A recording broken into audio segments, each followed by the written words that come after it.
Hi, my name is Haley Camarellis. It is my absolute honor to be here today to represent the IBEW, the construction industry, women in construction, and someone who is living the American dream. I began my journey as a shy 18-year-old fresh out of vocational high school where I first studied electrical. Walking into my first day of work into a man's world as a member of Local 103 in Boston. I had zero expectations of what I was about to experience and begin as a lifelong career. The challenges I faced, being partially blind and deaf, coinciding with being the only female on the job site, had me wondering many times if this was a good idea. The struggles were there, but the opportunities were there as well. The struggles along the way only fueled my desire to prove to those who questioned my capabilities. I was determined to learn as much as I could in all aspects of the trade with the hopes of a successful future. Fast forward to a 5-year apprenticeship program, I obtained my electrical license. At 23 years old, I had 0 student loans, was trained in a skilled trade that will never be obsolete, and earned a wage that enabled me to purchase my first home a few years later.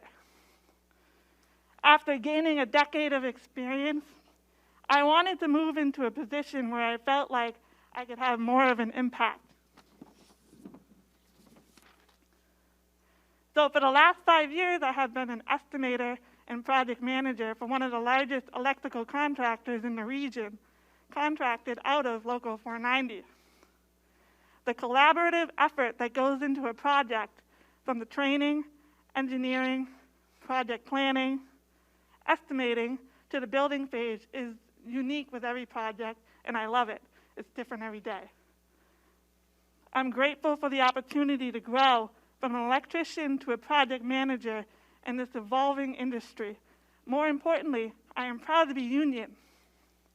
Unionized trades present unparalleled advantages to not only the working class, but also to the end user. The training represents quality work, the benefits, equal opportunity wages, sense of camaraderie. The safety practices alone are an amazing incentive to wanting to be part of something incredible. As a single mom with the ability to provide for my child, I am forever grateful for the IBEW, which leads me to an inspiring woman who shares that passion for the American dream. Kamala Harris represents the past, present, and future of the working class. Her parents came to America from opposite sides of the globe and encouraged her to make a positive difference in the world. After graduating from law school, Vice President Harris began a lifetime of service. She served as District Attorney, Attorney General, U.S. Senator, and as we all know, this past November, she made history when she was elected Vice President. Now, Vice President Harris is working with President Biden with the goal to pass the American Jobs Plan, which would invest in our infrastructure and create good-paying jobs. Many of those jobs would draw on the skills that building trades like the IBEW are already teaching apprentices. So it is my honor to introduce the Vice President of the United States, Kamala Harris.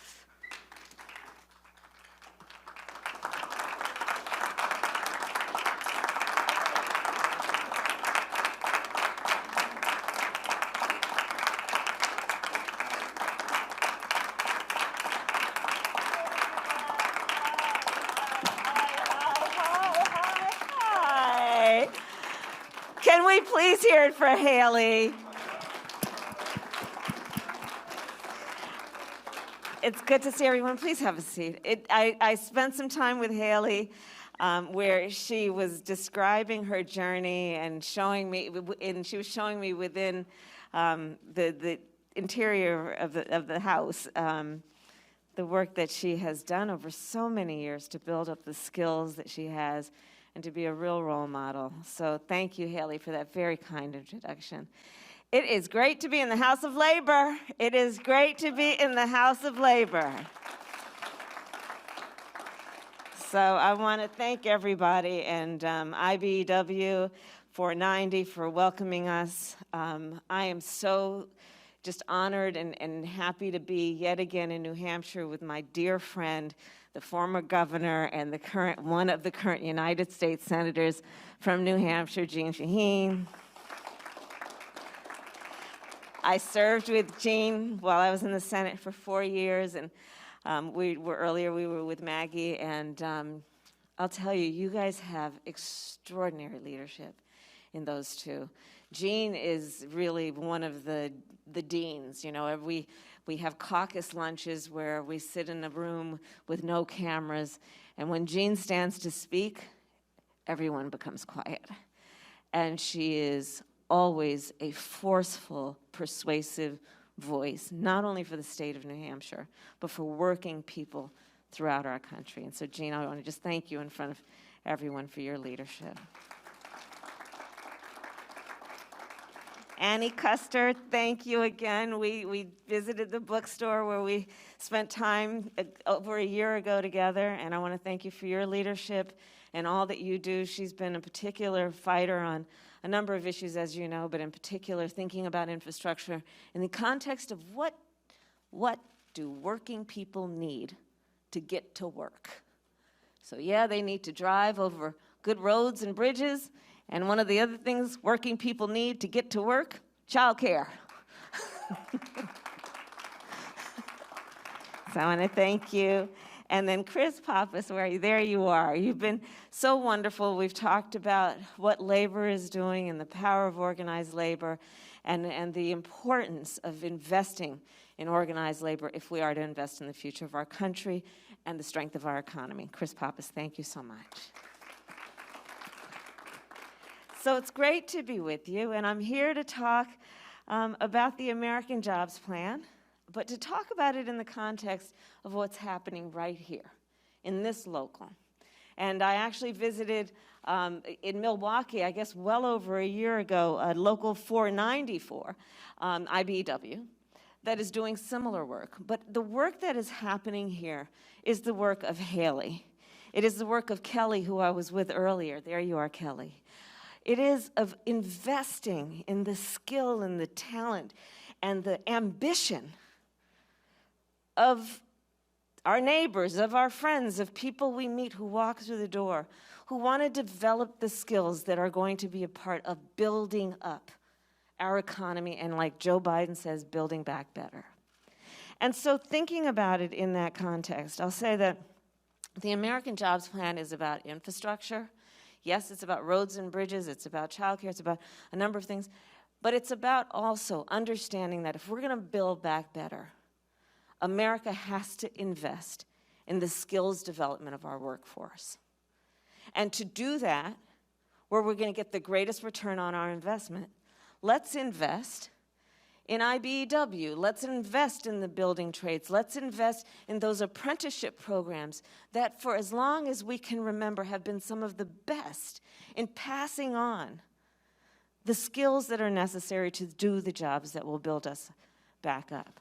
And I'll tell you, when I think about this issue of job training and skills development, one of the things that I think we all know is that our country really has fallen behind in terms of our ability to be competitive in a global market, and in particular on the issue of investing in our workforce and investing in the skills development of our workforce. In fact, I've seen numbers that tell me that we're looking at something like we invest 1/5 of what other countries, leading countries, economically highly developed countries, we are investing as little as 1/5 of what other countries are investing in their workforce. And so when I think about it in a number of ways. Not only in terms of what it means to develop a workforce to take on the jobs and then to ensure that they are good jobs And what do you mean by that, good jobs? Well, I mean a job that allows you to earn enough to be able to keep a roof over your head and food on the table, and also maybe take a vacation once a year. A good job defined based on, I think, our collective belief that in America, no one should have to work more than one job to be able to perform those basic functions, which is to take care of your family. A good job where you're safe on the job and you receive pay and benefits that are aligned with the value of the work you do. A good job where when you go to work, everyone respects the dignity of that work. A good job.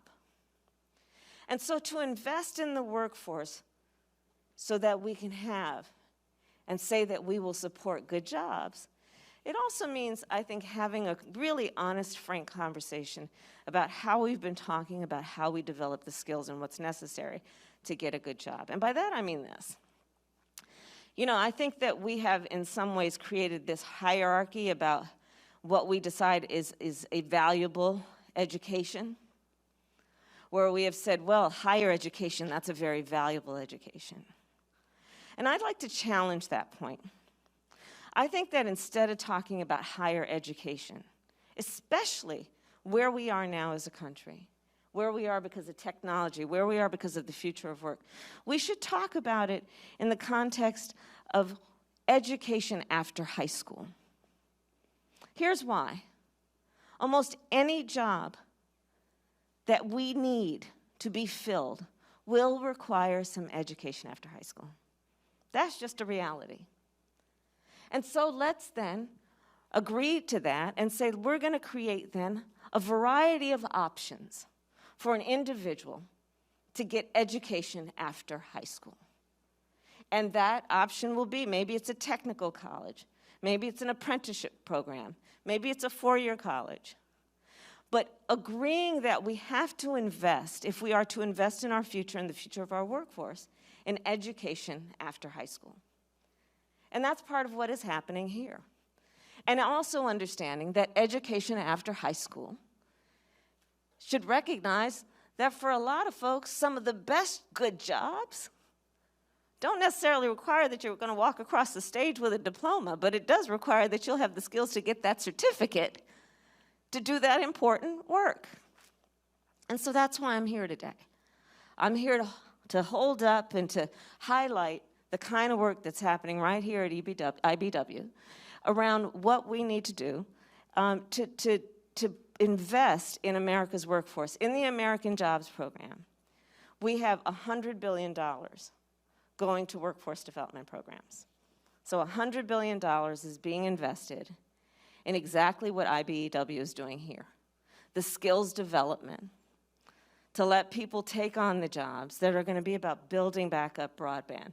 By the way, we're also investing $100 billion in broadband. Earlier today, I was with Maggie Hassan at the New Hampshire Electric Co-op, where we're looking at the folks who traditionally, the farmers who created that co-op to fill the work and the jobs that needed to be done to electrify rural America.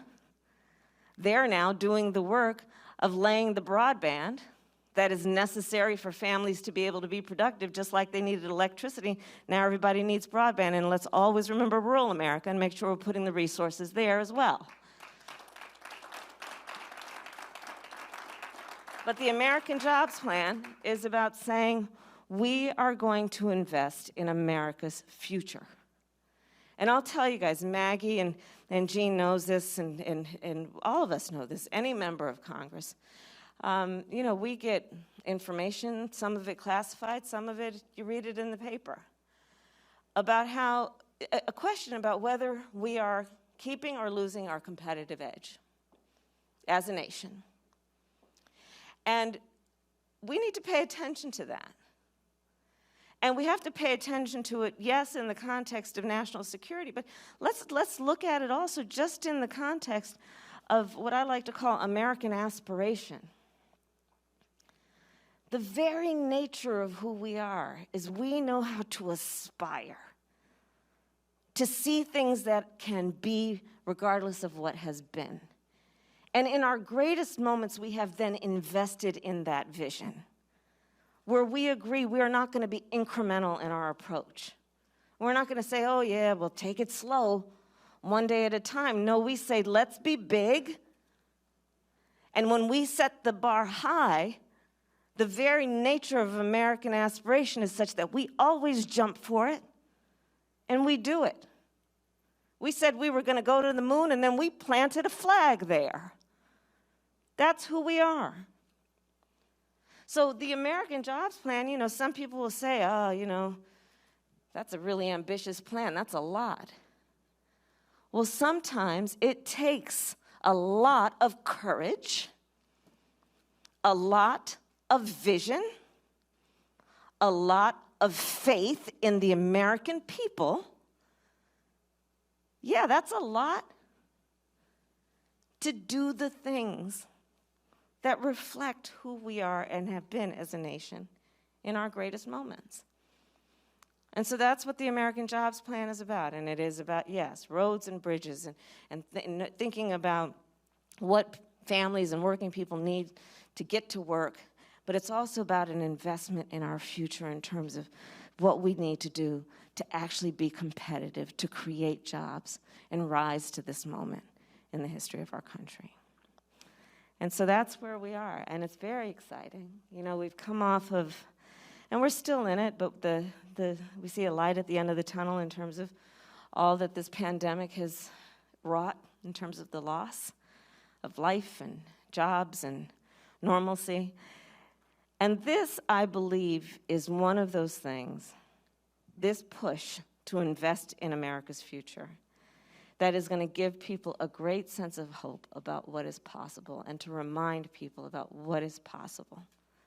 Again, when we set the bar high because we know we are capable of reaching it. And so I'm so happy to be here with you. I'm going to be talking about you guys everywhere I go and talking about this work. I think it is very important to note that IBEW 490 graduated the first woman electrician in the state of New Hampshire. I think it is important to look at folks like Haley and Kelly and also say we're going to take note of the fact that during the pandemic, over 2 million people, 2 million women people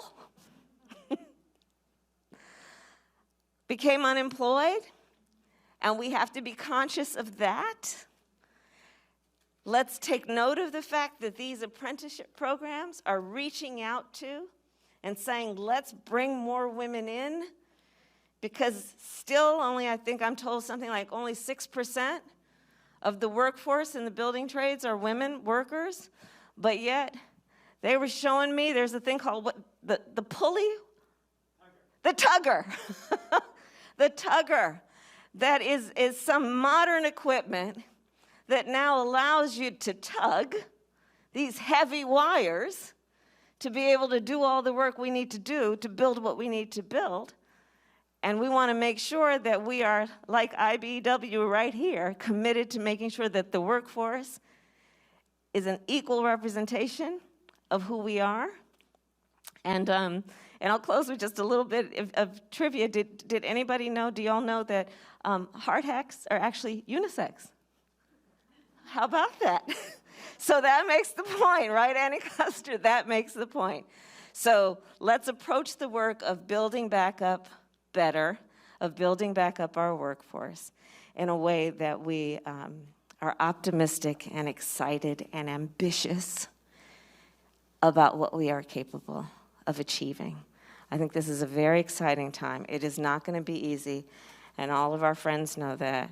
Chris knows it, Annie knows it, Jean knows it. It's going to be a process in Washington, D.C., of reminding our colleagues who work in Washington, D.C., of the importance of this kind of investment, that, by the way, the people who will benefit are people everywhere.